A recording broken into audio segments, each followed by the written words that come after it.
It's my honor to welcome you, sir, onto the stage.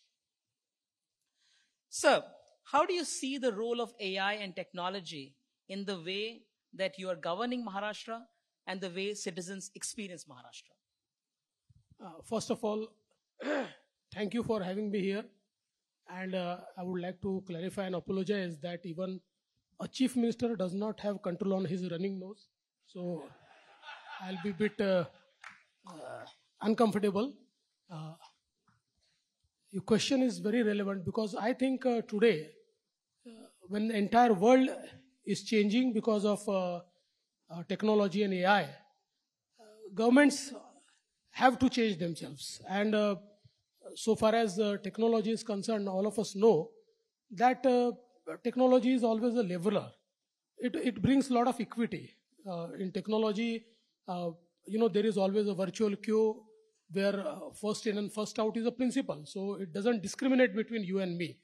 And I think our Honorable Prime Minister has shown that governance through technology has actually brought a lot of equity to our country, and also it has made reach all the critical schemes to actual beneficiaries, not the ghost beneficiaries.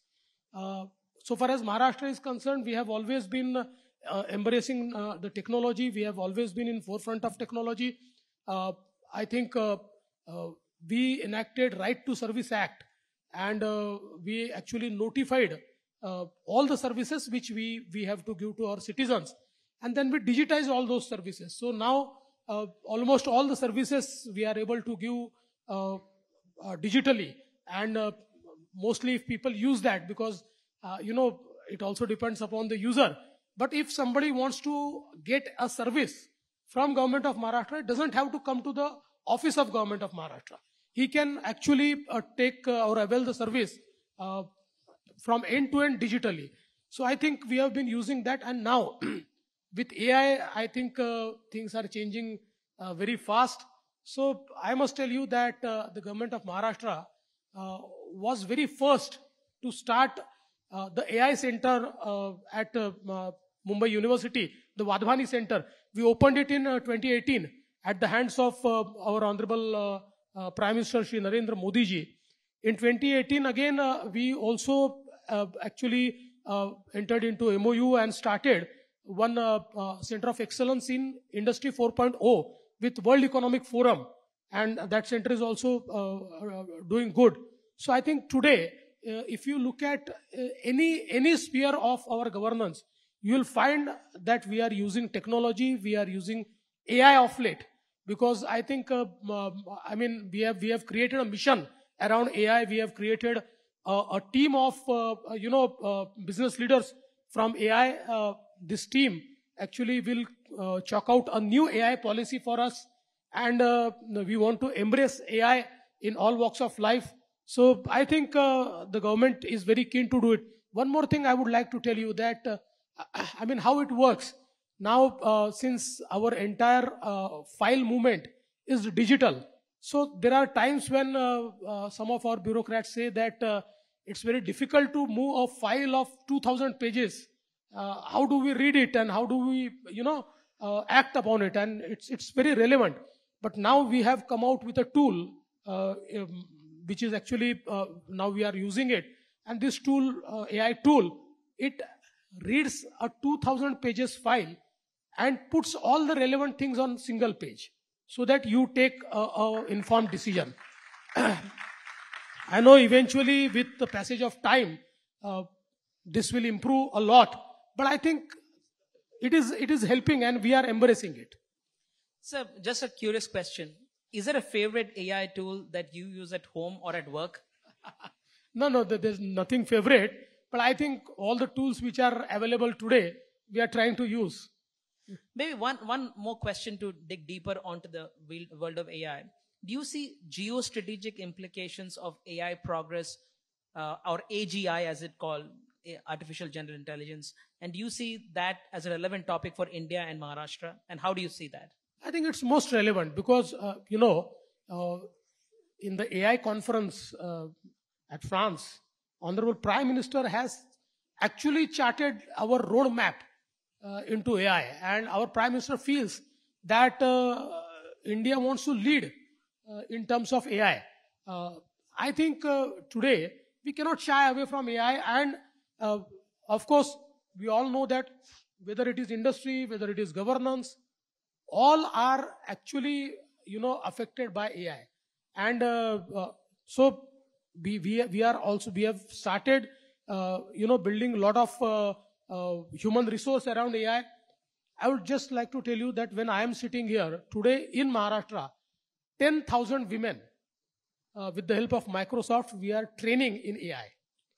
10,000 women, and we want to train every single person using the AI tools. Because see, when the smartphone came, there was a resistance. People used to say, even somebody who is above 40 used to say, mere bas ka rog nahi hai, main nahi kar paunga. Today everybody is using it. So I mean, technology is something which you have to embrace. It's like a horse. You have to sit on it and you have to ride it. So we want every person from Maharashtra to ride on this AI revolution. And this wave of AI is really inclusive because it learns you. You don't have to learn it. And to that extent, very, very powerful, sir. You also put a very bold and inspiring vision for Maharashtra of $1.5 trillion economy. And I'm told that at Davos, when you were there last month, you had investment proposals worth $183 billion for the state. How do we get to this $1.5 trillion economy, sir? Yeah, I mean, that's true. At Davos, we got huge response from the industry, and in fact, there were 6 states at Davos, but Maharashtra could actually ink MOUs worth $180 billion, and that is one of the record which any of the country has created at Davos. Having said that, I think, sorry, what was the question? The question was, how do we get to the $1.5 trillion economy? Right. So now our first, our first aim is $1 trillion economy, because we are one state who has already passed $500 billion mark, and we are actually moving towards $1 trillion economy. If you look at our last 7 years CAGR, I think we have grown at around 10%, barring COVID years. And I think if we continue to do that, in next, let's say, 4 to 5 years, we will be a $1 trillion economy, first subnational $1 trillion economy. We created one economic advisory council. Mr. N. Chandrasekharan was chairman of our council, and that council has given us a roadmap to make Maharashtra $1 trillion economy. And in that roadmap, actually huge numbers would come from technology. So technology is something which will fast track our ability to become a $1 trillion economy. Having said that, now we have created second roadmap, and this is very amazing roadmap which we have created with the Niti Aayog. And the Niti Aayog and our experts together have put in a paper where they feel that Maharashtra can become a $1 trillion economy in next 4 or 5 years. But if we work properly, the MMR region itself can become a 1.5 trillion economy. And that's what we are now leveraging. This MMR region has ability and capability to become 1.5 trillion economy, and I think that will change the entire Maharashtra economics and the country's economics. So Honorable Prime Minister wants 4 or 5 growth hubs in our country, which would actually fuel the coming AI revolution, technology revolution, and new industry. And Niti Aayog feels that Maharashtra, and especially MMR region, Mumbai metropolitan region, can lead the way. So we have already started working on that as well. Sir, you have, in your recent speeches, you've spoken of Maharashtra as the data center capital of the country. You've also spoken of it as the fintech capital of the country. Could it also be the AI capital of our country? I think it has to be, because right now 60% of the data center capacity that is created in India, it's created in and around New Mumbai, and it's in Maharashtra. even at Davos, we could actually ink MOUs worth 20 billion into AI, into data center. So I think we have already become a data center hub. We have created now a new data center park around New Mumbai. And a lot of investments around data center are coming. And I must tell you that since data center needs a lot of power, so we are also, generating a lot of green power. Initially we want to, give a mixed type of green and conventional power to the data center, but somehow in future we feel that all this power should be green power. So we have also started working around that. I must tell you that today we have a power generation capacity of 45,000 gigawatt, 45 gigawatt, 40,000 megawatt. But by let's say 2030, it will be 75 gigawatt.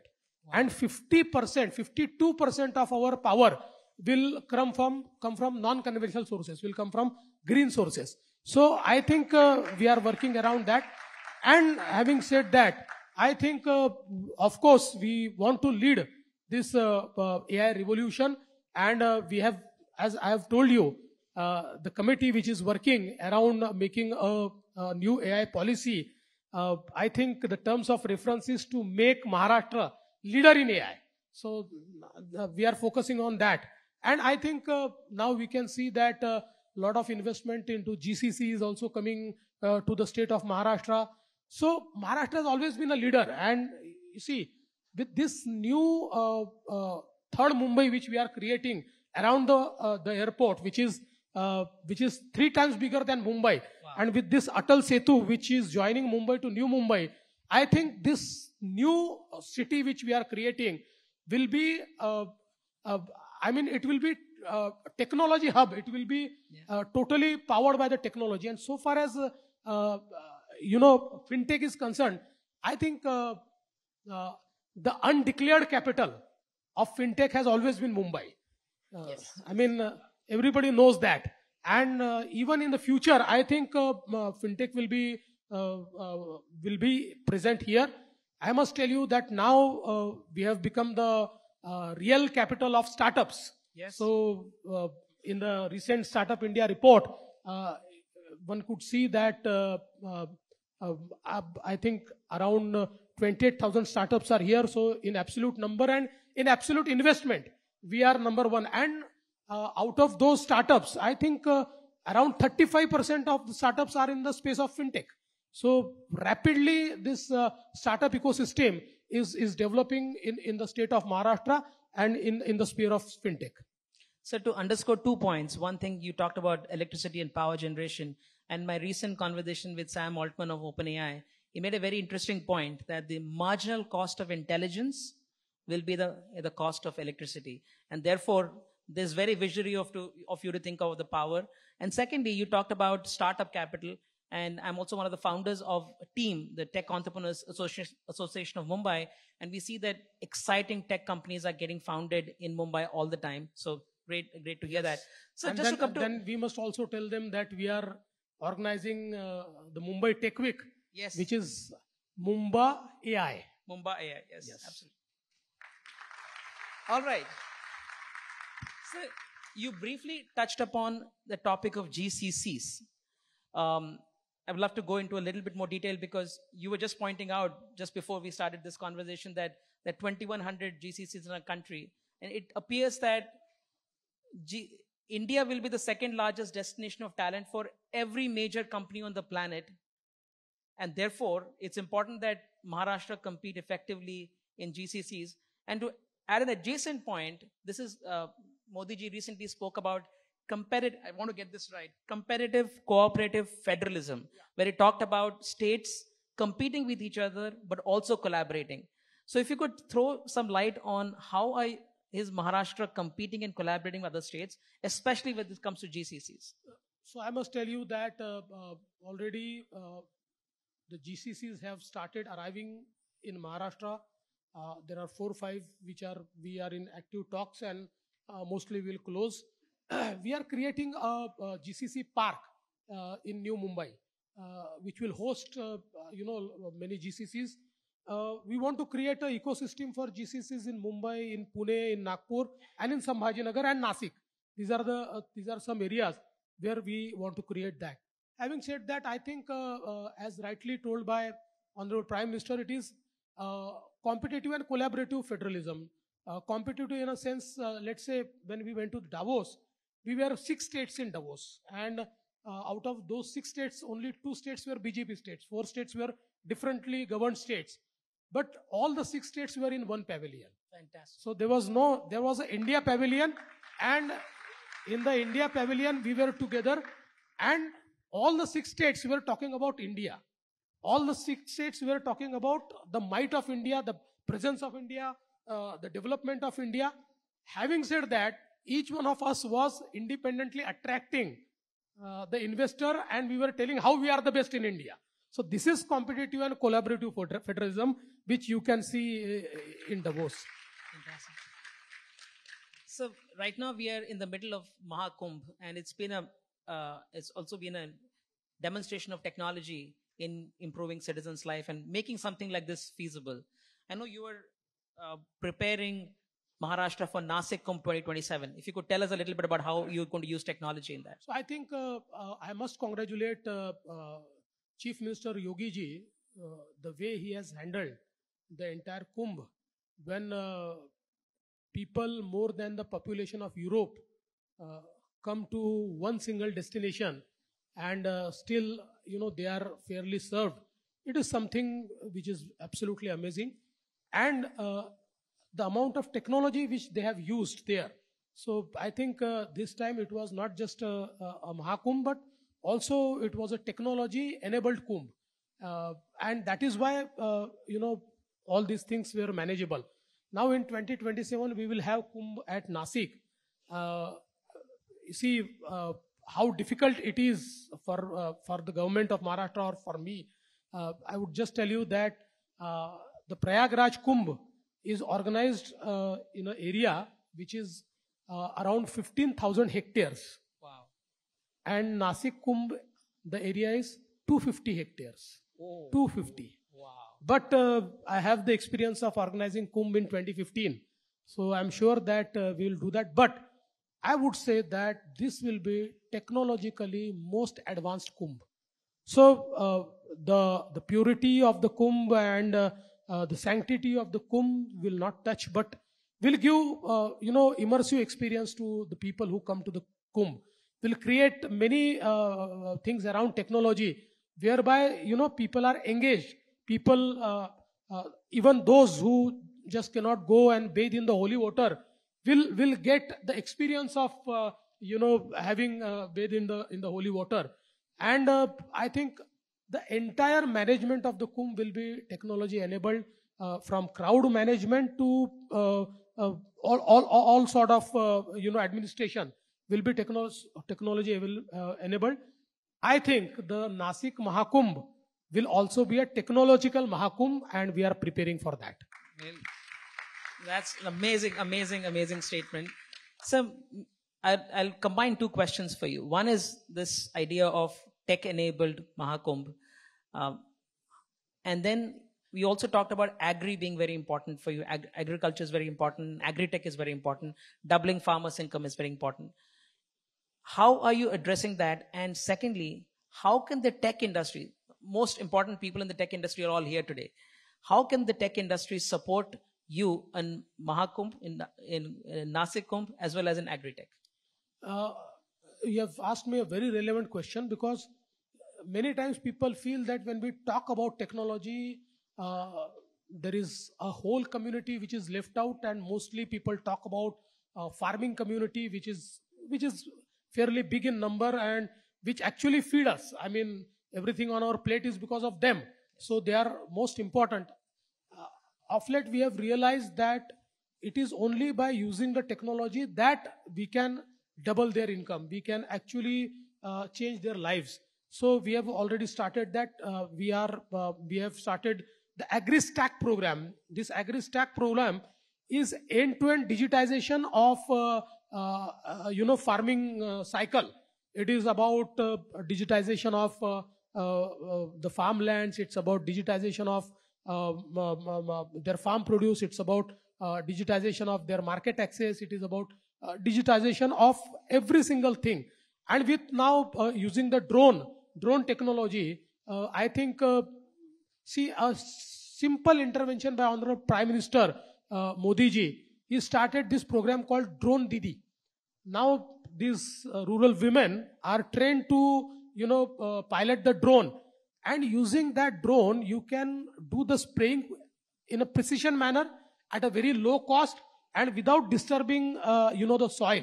So such interventions into technology are very important. Today, if you see that mostly the land holding has come down. And because of that, the ability to put in, money has also gone down. And that is where, shared type of interventions are very important. And that can only be brought by using technology. So today, we have a multi-purpose society in every village. Now we have digitized every society. So almost all the societies are digitized. By digitizing these societies, we have brought in transparency, and we have enhanced their ability to finance the farmer. Otherwise, farmer will go to some private person, and he will end up into a debt trap. So these societies, now we are converting these societies into multi-purpose societies. In multi-purpose societies, they will have warehouse, they will have a market connect. So that will actually, create an entire rural economy, that will change entire rural economy. So I think that is very important that, we use lot of technology into, today we can see that using technology in irrigation has changed, the yields. The yields are increasing because of technology. There was a time when in some of the parts of Maharashtra, let's say a district like Sangli, which is agriculturally very advanced district, we can see some lands have become arid. They have become unproductive because of excessive use of water. So today, with the use of technology, we can give precision, irrigation to the crops, whereby our soil is also protected. At the same time, we get the good yield. So we are actually working on 2-3 programs with the World Bank as well, whereby there's one program called SMART, where we are actually creating the entire smart infrastructure for the farmers. And I think it is very important to use the technology. What was your second question? My question was, how can this tech industry that's represented in this room, how can we support you, sir? I think that is very important, because ultimately, it is not the government who is going to make the change. It is you who are going to make the change. We are the facilitators. And I think that you come up with the ideas, and we are there to support the ideas. Together we can create the ecosystem. Now, I would like to appeal each and every one of you that we are creating innovation city in Mumbai, in New Mumbai. This will be a 300-acre innovation city. We are right now putting up a paper how that city will be.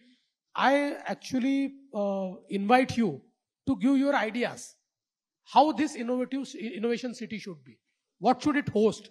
How can it be one of the most futuristic city of our country? How can it be one of the most futuristic global city? So around that, if you can give us some ideas, because you are people who know the emerging markets, you know the needs of emerging markets, and we want to host everything and anything in terms of technology, innovation and AI in this city. We have already earmarked a 300-acre land, and we'll be putting up this city there. Actually, Mr. N. Chandrasekharan of Tata Sons has volunteered to create a paper around that. Once the paper comes, then we'll also formally invite suggestions, and then we'll go for it. So I think in this sector, a lot of help can come from the industry. It's clear that in Maharashtra, agri is agri-tech, finance is fintech, and our Chief Minister is leading with tech. and improving the lives of our citizens. So thank you, sir, for coming here, inspiring us today. Thank you for having me here. Thank you so much.